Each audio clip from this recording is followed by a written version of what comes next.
Welcome back to the show, everybody. Today's guest has been a long time coming. Somebody that I met at Paul Chek's 60th birthday a couple years ago, Laurel Airica. Y'all might have heard her on Paul Chek's podcast back in the day, maybe Aubrey Marcus's.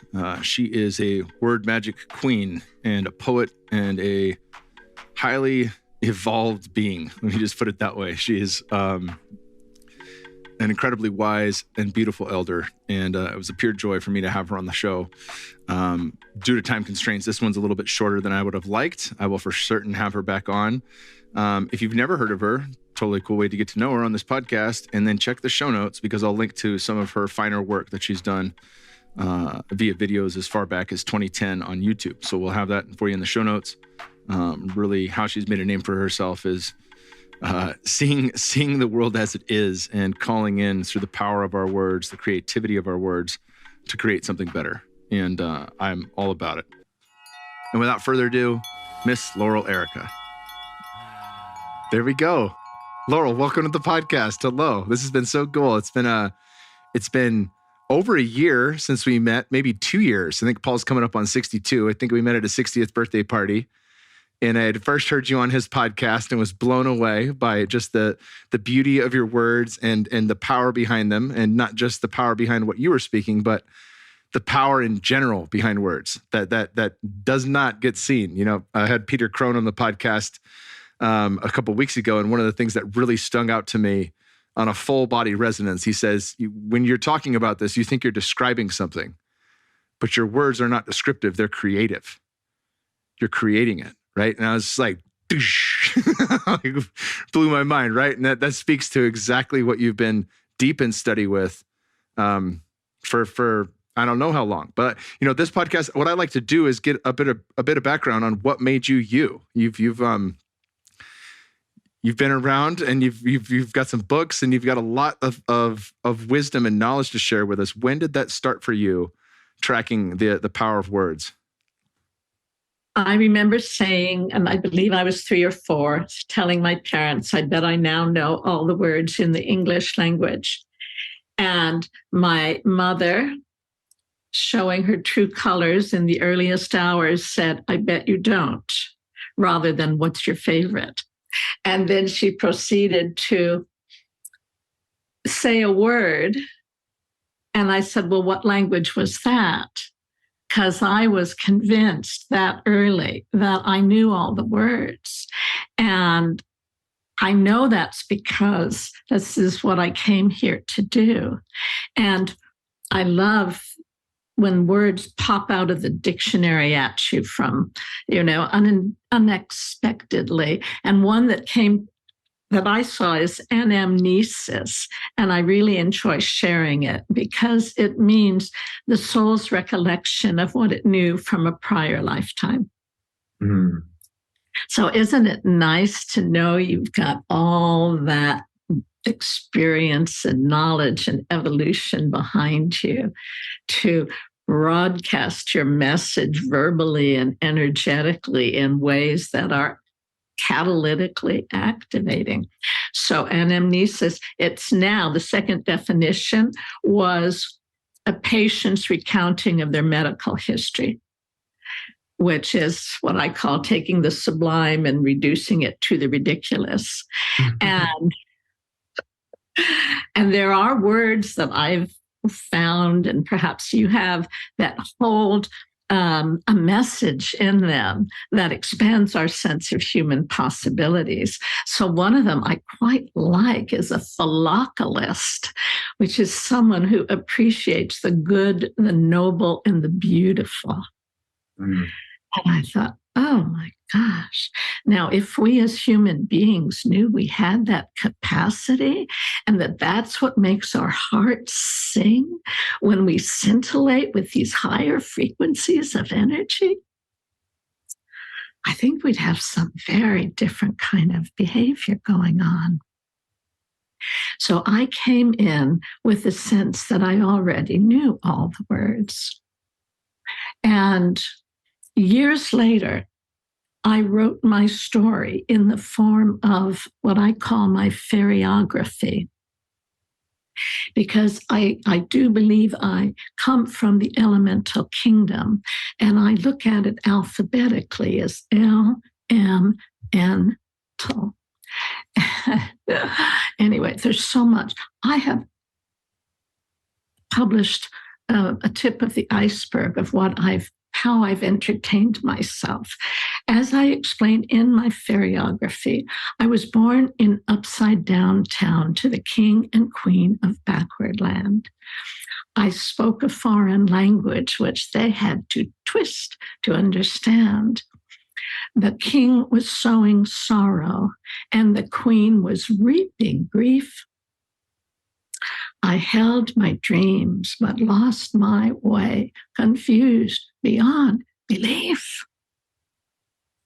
How ossified the king in patriarchal misconceptions, and how brilliant was the queen in monumental self-deceptions.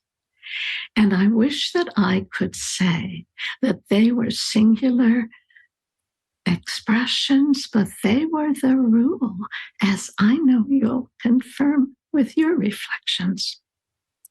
So I went through an unprecedented mindfuck, and I call it a quadruplicitous mindfuck. And I think it's because I'm innately of sound mind, very attuned to the sounds of words. I was able to tunnel my way through the English language sound system by way of echolocution, as my friend once described it, through a slip of the tongue. And I am actually probably the only one you've ever met who aspired to tunnel their way through the earth to China, who actually made it. And I made it because I tunneled through using echolocution through that sound system, and it took me to China, and I'll explain that little background story. And anytime you want to jump in, please do. I can unfold musically, and you might want to just step in at any moment. I'm happy to just sit back and let you rock and roll. This is beautiful. Tell me about China. Thank you. So my earliest memory is saying I'll know all the English words in the English language. And the other, maybe even earlier memory, was being a toddler. And my father had this to show you that the life stream and the life's dream, you can't hear a difference because there isn't any. This is our collective daydream and nightmare right now. I mean, we're the creators and all the anyway, another subject. So my father, being everything is metaphoric, as in a dream, it's symbolic.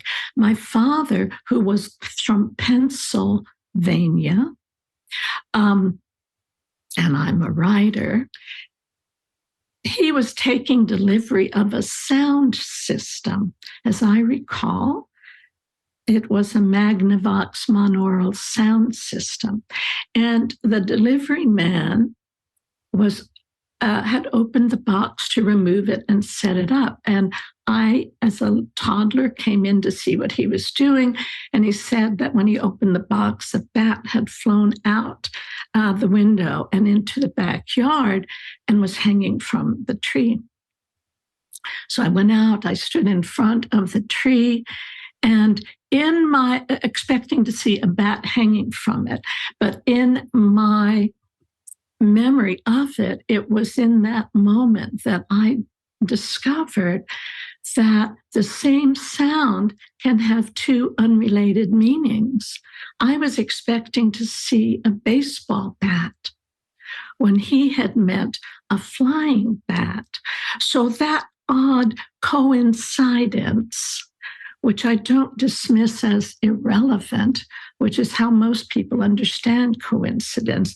Oh, these two disparate elements came together in the same spot or the same sound at the same time, but that doesn't mean anything. Go elsewhere. Don't look at that. I looked at it because I was navigating with echolocution. And so my fairyography is about an elemental being who goes through the looking glass into this dimension in pursuit of a bat instead of a white rabbit. So it's the opposite journey as Alice. And the bat sent me exploring words. And so in the story, she goes through the looking glass into this dimension and has to deconstruct the language to find her way back home again, because our words, the sounds are creative, their meaning are lenses for our perceptions. So even the word meaning, what does a word mean? Well, do you know what mean means? It means cruel, nasty, shabby, and average. So how did all those meanings get in the word that means the meaning of means? Mean is also middle way. So there's another word about understanding what a word is, those syllables and vibrations in that arrangement is meant to convey to your mind. And that word is definition. Well, but if you're trained to be deaf to your definitions and you're playing music so loud that you're actually losing the acuteness of hearing you were probably born with, then you are deaf. You've been deafened to the miraculous mirage that we've been living in and generating as we speak and write, and in all the other ways we do it. So we're living in a nightmarish life stream. And to get back to your original question about how did I get to China, I pursued a bat and started playing with words very early. And maybe 10 or a little more years ago, I was at the Pacific Asia Museum in Pasadena. And there was in the gift shop, there was a basket with little puppets, and there was a bat puppet looking at me, and I was going to be teaching word magic or sharing it with children in a homeschooling group. And so I thought I'd really like to get that bat, but I'm not sure I want to spend the money. Then I went to looking at the exhibition, and there was a little label that had a bat and a symbol of something, and it said, according to Taoist philosophy, the bat is the symbol of happiness, because in Chinese, the word fu means happiness and bat. And I thought, are you kidding? There's a whole culture that does what I do instead of making it wrong and dumb. That was revelatory to me. And then when I was in China, one of the places we were taken to had all these Buddha statues, and the guide said, this is called the land of happiness, because in Chinese, the word fu is happiness, and I think Buddha is fa, something like that, small differentiation. And so the bat sent me on my life's journey with the English language, and practicing Buddhism in my 20s, a form of Buddhism, is what I was doing in pursuit of happiness. So there was my life story culminating in that moment. And in terms of anamnesis, the soul's recollection of what it knew from a prior lifetime. The quick little story about that is that when I was writing my fairyography, I wanted a wish-granting poem. And I wanted it to be as musical and magical as bippity-boppity-boo. So bubbly syllables. And I wanted every syllable to have significance. So the first two stanzas just came through, and these are what they are. With cryptic, Kabbalistic tricks, I fix elixirs that equips linguistic mixtures to transfix. As fertile verbal herbalist and hypnotist of gibberish, I stir within my crucible all elements reducible to simple symbols that eclipse the prospects for apocalypse. So when those lines were written, I thought, prospects for apocalypse, what's that doing in my poem? That is a very heavy vibe. And many years later, I read in a book, I believe it was Healing Mantras by Ashley Farrand, that in the court of Queen Elizabeth I was the wisest, most educated, knowledgeable person, John Dee. And there was the belief at the time that music paired with structured, metered, I think rhyming verse could calm hostilities. So he was working with a cabal of English and French poets to create just that kind of magic, scintillating incantations to bring about world peace. And when I read that, I thought, that's why I thought I now know all the words in the English language. I've been at this for a while. One would expect by now I would, but of course I don't, and the language is changing all the time, which is really important because that's one of the things that are meant to be done at this time. One of my little word magic aphorisms is that confusing dimensions creates dementia. So if you try to fulfill a spiritual evolutionary impulse through a physical surrogate, which is mostly what happens through this backward land mirroring dimension of existence, you will go crazy. Addiction is trying to get satisfaction out of the mirror reflection of what you really want.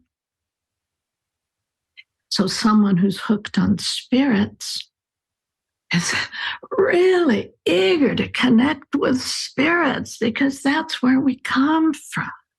We come from the invisible and incarnate physically, but that's just our avatar.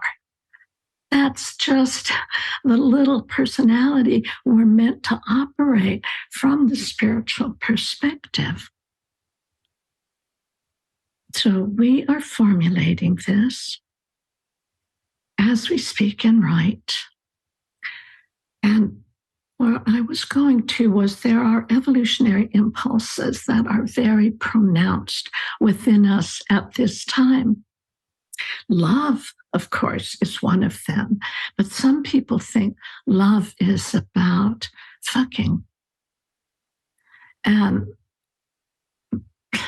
no, not necessarily. And just think of the fact that the word fuck you is used, it's hurled as an epithet. It's thrown at people like a dart. And yet, if fucking is the most exalted physical experience, especially if you're connected on the spiritual plane and through the heart simultaneously, that's where self-transcendence can really occur naturally, regularly, and in your own bedroom. if you come from that place when you engage in it. But if you're just looking for friction and stimulation, even then it feels good. But to hurl it as a swear word at people, to shoot it off rapidly and frequently, it kind of, in my estimation, I'm not the ultimate authority, I think it loses some of its authority, because it's like having a big weapon and you're shooting off your mouth all the time. And therefore, people just expect that from you. So it doesn't have the impact, and it doesn't stimulate your own creativity to see if you can speak more perceptively and eloquently about what it is you're seeking to transmit to another mind energetically and syllabically. I know I'm in the middle of a thought. I love this. I'm not going to rush you at all. You can take your sweet ass time, rest where you need to rest. Yeah, this is phenomenal. I'll take a sip too. It's unlike any other I've done before.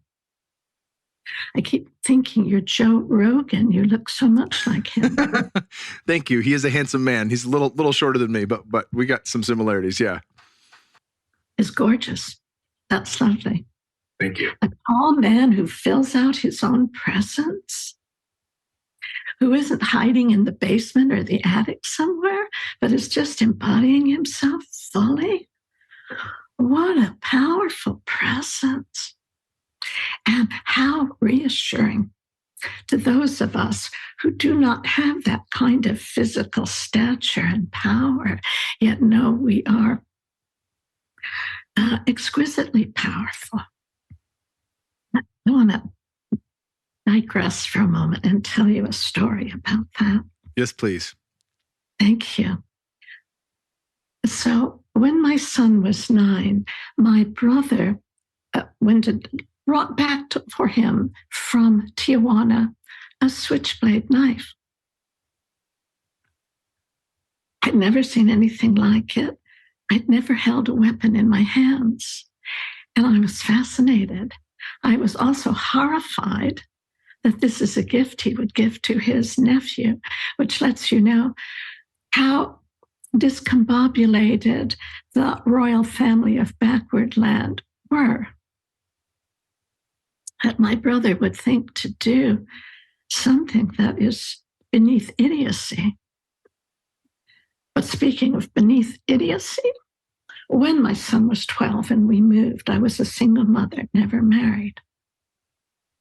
Left his father when I was 2 months pregnant, was meant to be with him because I got pregnant on a very memorable day in the history of humanity. I don't believe I want to go into that story. However, when my son was 12 and we moved, he had muscle strain. So I took him to the pediatrician. I said, he has muscle strain. And he wanted to do blood tests and x-rays, from which he concluded muscle strain, and a bill for me to pay. And what was his remedy for a 12-year-old? Valium. And that was the last time we ever stepped foot through his childhood in the office of a mainstream practitioner of the healing arts, who have been so hoodwinked and dragged away from their own heart because they set out on that arduous path out of heart and the desire to learn and discover and serve and make a difference. And it's so funny when people use the phrase about making a difference in the world, they forget the qualifying adjective. If you want to make a difference in the world, just get a flat tire on the freeway. And then imagine at rush hour. And imagine what a big difference you've just made in the lives of thousands and who knows, maybe millions of people. So I like to qualify it by say, making a positive difference in the world. And if you want to feel what it's like to be having intercourse everywhere you go and with perfect strangers, walk to them. Speak beauty. Talk is the other 4-letter word that means intercourse. Speak beauty. Imagine you have, I once looked at a flower and I thought, oh, for heaven's sakes, it's a flower. And we can be flowers too. And when we are, there is a divine flow that's seeking to embody in us, enrich us, redream reality with us, and co-create and communicate as us. The divine is looking, its inlets and outlets. So do you want trash talk and have that amplified? Or do you want to speak beauty, which is synonymous with truth? So it's not about flattery. It's about authenticity. And being authentic is what we're born to be, as every child demonstrates. But in backward land, people can get pretty twisted. So I am even at this, I describe myself as having the spirit of a spring chicken in the body of an old friar, a monk. So I'm at the far end of the calendar, and I'm still working on, well, I don't want to articulate it. I am still in the evolutionary process, seeking to get freer and freer and freer, because, here's the other piece of the story that I wasn't going to share. And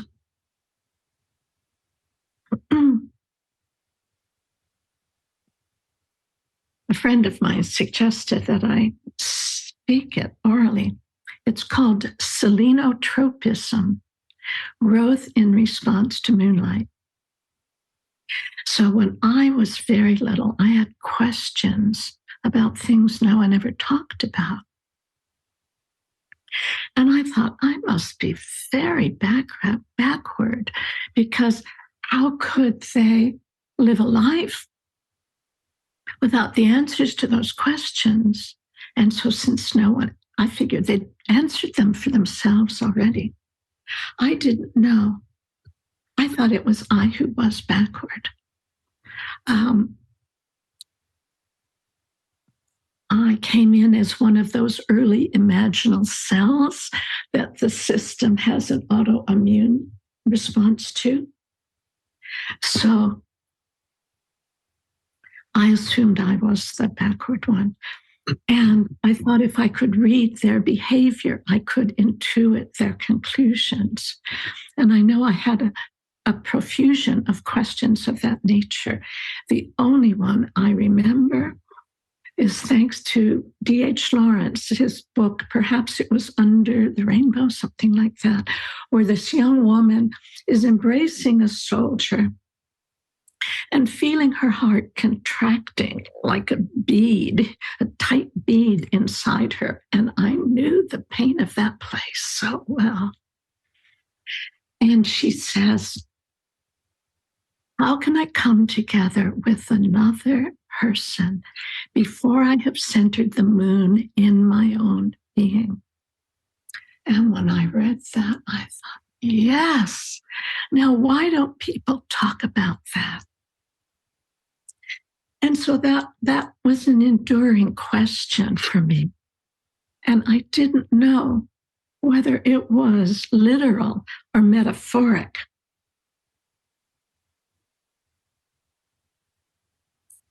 I'm assessing what amount of backstory makes this more relevant. Oh, there's so much. In any case, I believe I have a strong energetic connection with the moon as a human embodiment of lunar energy. I have tangible evidence of it. And therefore, one of the evolutionary impulses that's underway at this time, well, one is, for collectively, the desire to unify as a superorganism of awakening souls, contributing their gifts to the commonwealth from which we all are enriched. The effort to co-opt that evolutionary impulse and turn it from spiritual to physical has been the effort to create herd immunity. And so in a little summary statement I wrote about all that I have discovered and distilled through a lifetime of playing with words, I wrote, we are on the edge of an evolutionary leap into higher consciousness or an ant heap. And there's a whole lot of energy being directed to turn us into herd immunity, where we are obedient to what is heard and are like autonomous automatons with identical identities. So we are in the middle of this big moment where people are deciding, they're pronouncing their own sentence on themselves. Hopefully we will predominate. I trust we will. I know ultimately we will. And I just invite those who think that power on the physical form is even a twinkle of the power we have as spiritual beings that we can bring for the, oh my gosh, for the revitalization of the earth. It's nothing. You want all that? It will sink you, but you will not swim and you will not fly. And that's where the rest of us are heading. And you're invited. Think of all these wonderful whistleblowers who are coming out of the heart of darkness and blowing their cover.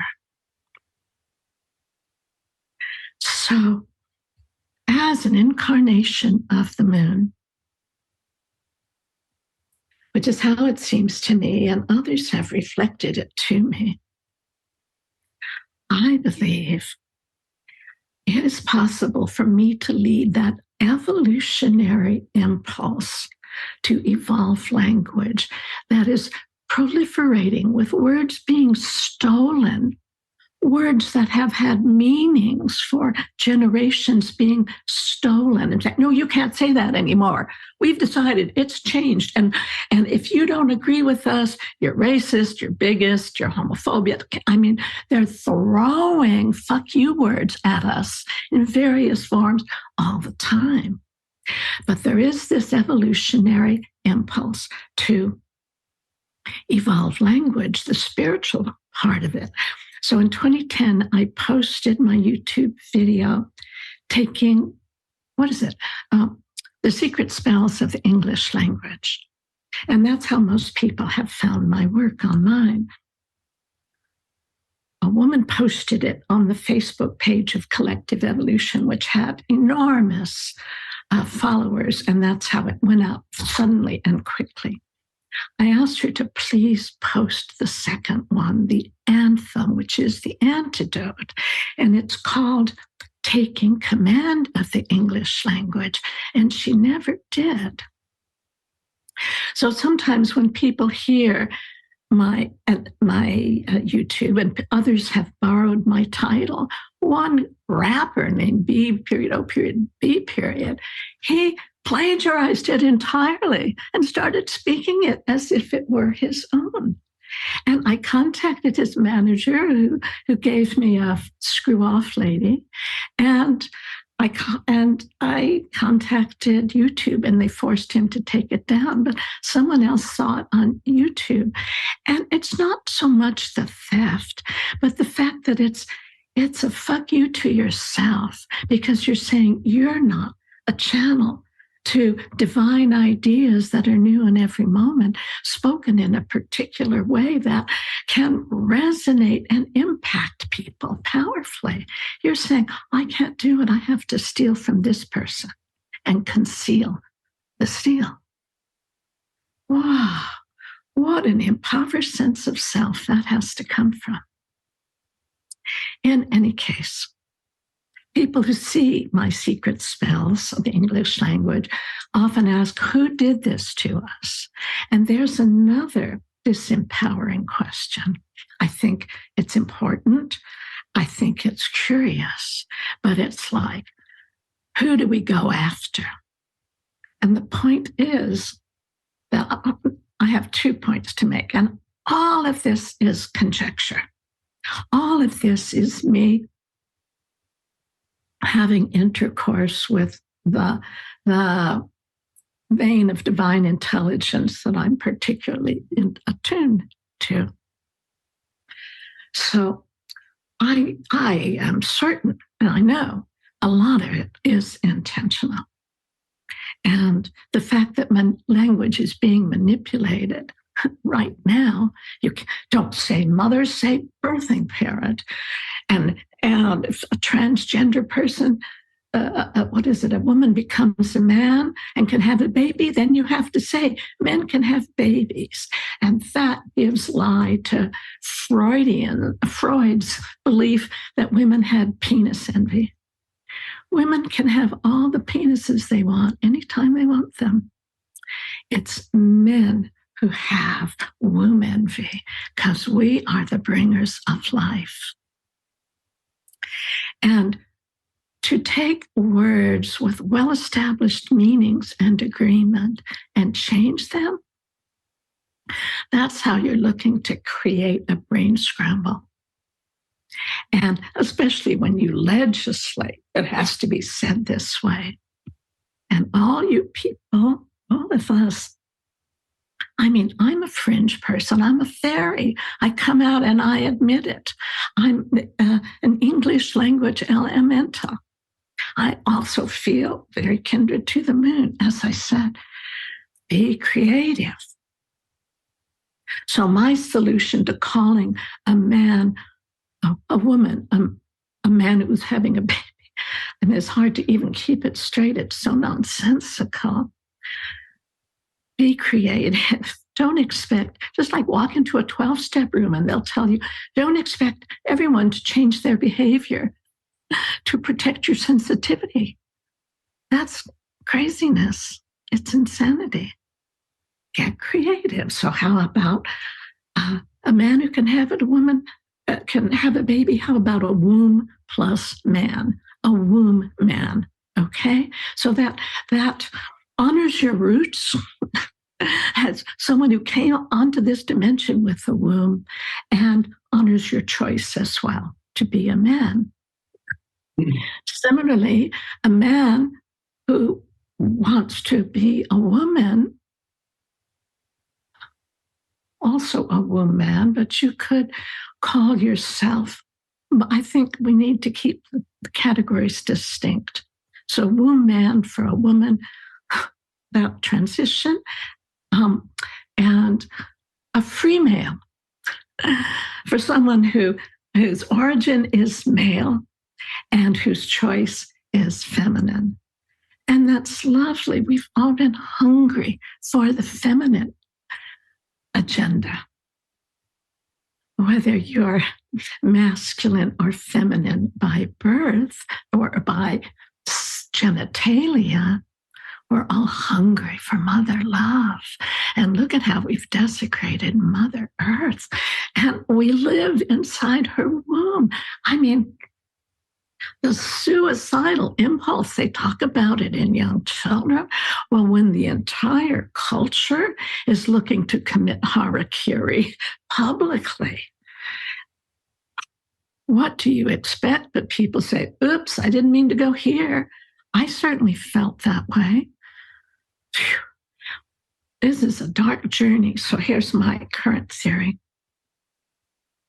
We come from such a place of light and power. We know we are invincible. And yet this planet here needs help. It's like, God, I'm flea-ridden. I'm covered with parasites and of the human variety, and they are the most ferocious and deadly and ugly and self-destructive. They'll happily destroy their own host. And we decide that our magnificence can't be fully appreciated in a realm when everyone's magnificent. And love is all there is. I need to use a different voice now. So we say, I am superhuman. I will never forget who I am and why I'm here. And so we agree to tunnel through the heart of darkness and to get trammeled and stomped on and steamrolled over and drawn and quartered in all the ways that they do it here. Pardon me, I have a reactive body sometimes. That's what a really sensitive organism who weathered a very brutal environment is a little jumpy sometimes. So we knew we could do it. We knew that what was within us was greater than anything that could oppose us. And a week or so ago in journaling, a message came through, which is, in order to become an unstoppable force for good on the planet, you must have confronted and ultimately overcome the impossible forces set in motion to oppose you. So a lot of us started out as super beings in infant form, surrounded by impossible forces set to oppose us because they're culture clones with identical identities that, I mean, it's like of the millions of seeds, which are cells that trees drop. It's like, so few sprout and grow to their full potential. And this is the age, I believe, of the everyday superhero, where there's more opportunity to get the help one needs, like our beloved friend Paul Chek. And I don't know what you and Aubrey has his program, and I think you're part of that, are you? Yeah. Yeah. Actualizing potential, wonderful word for it, entelechy. Isn't it lovely? It means your actualized potential and the force within you that is drawing you and driving you to self-actualize. You all have been through such harrowing journeys that would knock most people out of the running and out of the ring, and you've made it, and here you are. And the first thing I noticed about you was the size of your big heart. Mm. So won't it be lovely when men, since it's they who have penis envy, the bigger the better, they believe, but it's about getting a heart on. The fact that earth and heart is the same word, to me, indicates that the purpose of life is not to get ahead of everyone else in the human race, like it's some deadly competition, but to get a heart full of love for all of creation. So get a heart on, and you will be in harmony with earth and all upon it, as more and more and more of us do. And when we see a man like you, Kyle, as big, as tall, as potentially mean, you're a deadly warrior if you want to be. But you are about the light sword, the light that emanates from divine intelligence as it embodies in you. And the heart energy that is the heart of the mother, the feminine we all long for. Ooh. So that's my thoughts about words at the moment and the evolutionary impulse to evolve language. And my anthem is called Taking Command of the English Language. And it's on YouTube on my channel, and also posted 2010. So we'll link to all that in the show notes. It's been absolutely incredible having you on. I know you did a lot longer with Paul and Aubrey, but keeping us here at an hour. And I'm sorry it took so long to get us technically situated, but it's been incredible having you here. If there's anything else you guys want us to include of your work, we will absolutely link to it in the show notes, from books to different videos you've done. You've been an exceptional person, and I wish I got to spend more time with you in person. But hopefully we will at some point. Yeah. Love your heart, Kyle. Thank you. I'm so honored. Very powerful. Thank you. Thank you, Laurel. Have a beautiful day. You too. Bye-bye.